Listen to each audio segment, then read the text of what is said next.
नमस्कार दोस्तों, जय श्री कृष्णा। दोस्तों आज की हमारे इस वीडियो में हम अजा एकादशी की कथा सुनेंगे। अभी हम जानते हैं अजा एकादशी का महत्व। अर्जुन ने कहा, हे पुंडरीकाक्ष, मैंने श्रावण शुक्ल एकादशी अर्थात पुत्रदा एकादशी का सविस्तार वर्णन सुना।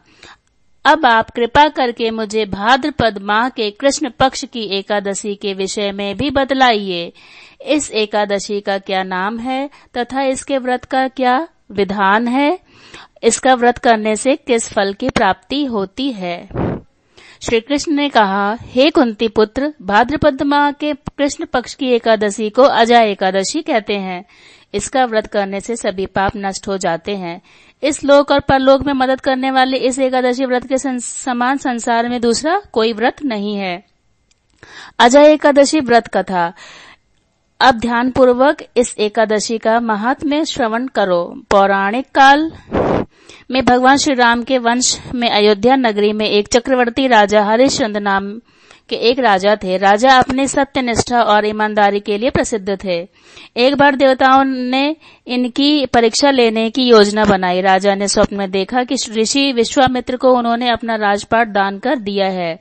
सुबह विश्वामित्र वास्तव में उनके द्वार पर आकर कहने लगे, तुमने स्वप्न में मुझे अपना राज्य दान कर दिया। राजा ने सत्यनिष्ठ व्रत का पालन करते हुए संपूर्ण राज्य विश्वामित्र को सौंप दिया। दान के लिए दक्षिणा चुकाने हेतु राजा हरिश्चंद्र को पूर्व जन्म के कर्म फल के कारण पत्नी, बेटा और खुद को बेचना पड़ा। हरिश्चंद्र को एक डोम ने खरीद लिया जो स्मशान भूमि में लोगों के दाह संस्कार का काम करवाता था।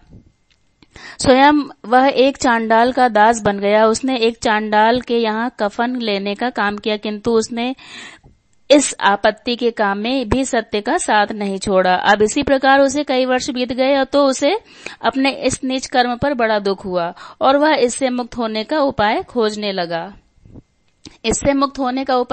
लगा।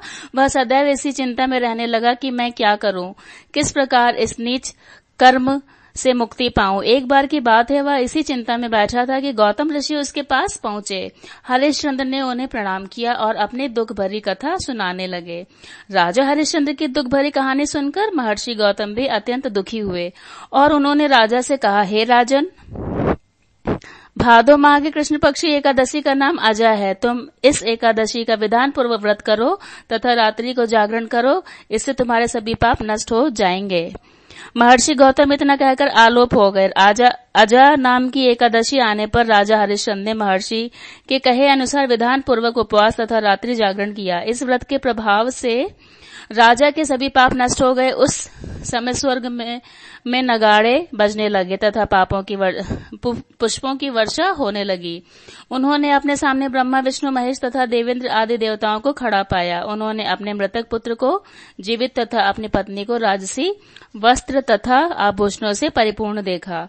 व्रत के प्रभाव से राजा को पुनः अपने राज्य की प्राप्ति हुई। वास्तव में एक ऋषि ने राजा को परीक्षा लेने के लिए यह सब कौतुक किया था, परंतु अजा एकादशी के व्रत के प्रभाव से ऋषि द्वारा रची गई सारी माया समाप्त हो गई और अंत समय में हरिश्चंद्र अपने परिवार सहित स्वर्गलोक को गया। हे राजन, यह सब अजा एकादशी के व्रत का प्रभाव था।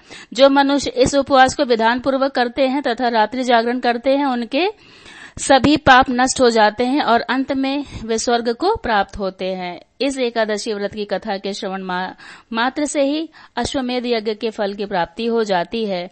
जय श्री हरि विष्णु। इसके बाद आप आरती करें। जय श्री कृष्णा। राधे राधे।